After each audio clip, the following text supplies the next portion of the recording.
Rice సోదరులందరికీ నమస్కారం. నేను మీ హరీష్ అండి. ముందుగా మనం మంగపోటి హరీష్ రైత్ యూట్యూబ్ ఛానల్ అయితే సబ్స్క్రైబ్ చేసుకుందాం. ఈరోజు మనం చూడండి నేనైతే ట్రాక్టర్ ద్వారా మా చేనులకైతే చేనులకైతే పశువుల ఎరువునైతే తోలిస్తున్నాం. ఎకరాకి 4-5 ట్రిప్పులయితే పడుతుంది. దాదాపుగా 2 ఎకరాలకి 8 ట్రాక్టర్ లోడ్‌లయితే తోలుతున్నాం. చూడండి. సేంద్రియ ఎరువులు వాడడం వల్ల ఏం ప్రయోజనాలుంటాయి? ఏం ఉపయోగాలుంటాయి తెలుసుకుందాం. సేంద్రియ ఎరువులు వాడడం వల్ల భూసారం పెరుగుతుంది. దాంతో పాటుగా పంట అధిక దిగుబడినిస్తుంది. ఒక ఎకరా పొలానికి మనమైతే ట్రాక్టర్ లోడ్‌లయితే 4-5 ట్రిప్పులయితే తోలుకుంటే సరిపోతుంది. ఈ సేంద్రియ ఎరువులు చాలా రకాలుగా ఉంటాయి.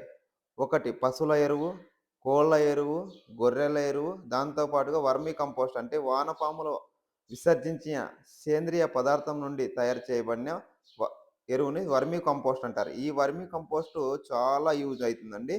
ఈ సేంద్రియ ఎరువు వాడడం వల్ల రసాయన ఎరువులనైతే మనం పూర్తిగా తగ్గించుకోవచ్చు. ఎందుకంటే రసాయన ఎరువులు చాలా ఇబ్బందికరంగా ఉంటాయి. భవిష్యత్తులో క్యాన్సర్ ఇలాంటివన్నీ కారకాలుగా పనిచేస్తాయి.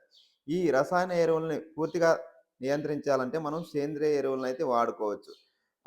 పశువుల ఎరువు వాడడం వల్ల మన పొలం గట్టిగా ఉన్న పొలం భూమి గుల్లబారిపోయి పగ పగలడం జరుగుతుంది. ఈ సేంద్రియ ఎరువులను వాడడం వల్ల సూక్ష్మ పోషకాలైన జింకు, బోరాను, ఐరన్ను, మ్యాంగనీసు, కాపర్ ఇలా సహసిద్ధంగా సూక్ష్మ పోషకాలైతే లభిస్తాయి.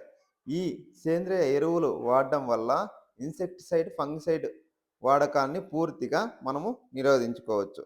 ఇలాంటి మరిన్ని విషయాలను తెలుసుకునేందుకైతే మన ఛానల్‌ని అయితే సబ్స్క్రైబ్ చేసుకోండి, షేర్ చేయండి, లైక్ చేయండి, కామెంట్ చేయండి. థాంక్